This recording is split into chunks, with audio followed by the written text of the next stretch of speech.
This is a 69 C10 pickup truck. Out with the old, in with the new.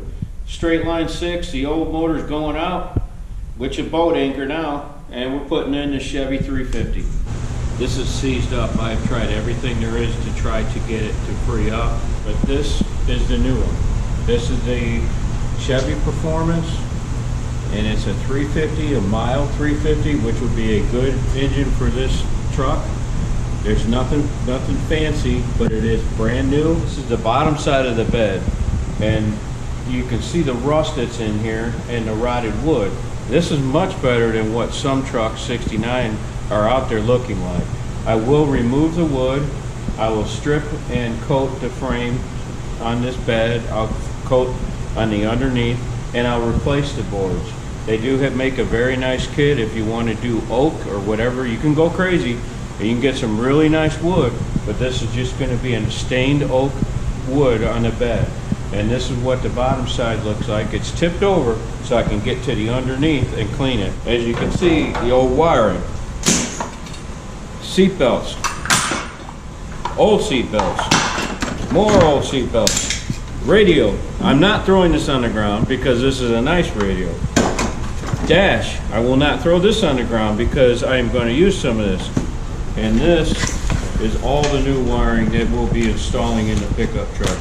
As you can see, this is a little different than the old wiring. This is a clean truck. Again, they're still assembled because I'm going to take them apart and I'm not going to throw anything away. We're going to keep all this and I'm going to decide what I'm going to use and what I'm not going to use.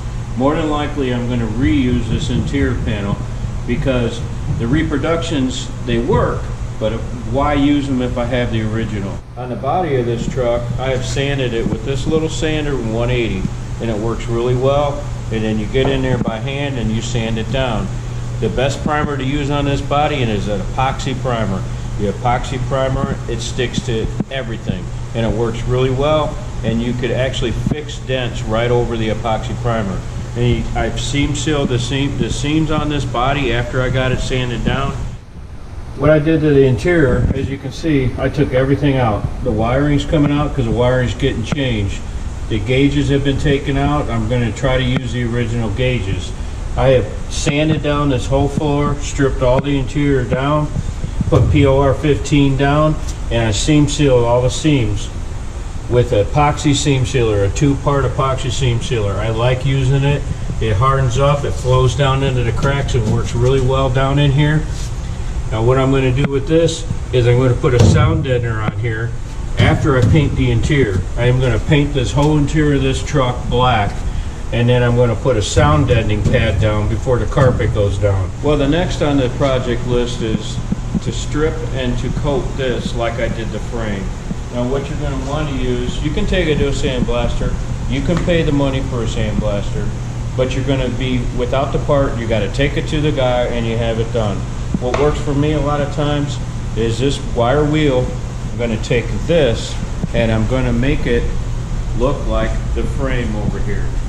It's tied down right now to the back of it because the front suspension is heavy and it will tip.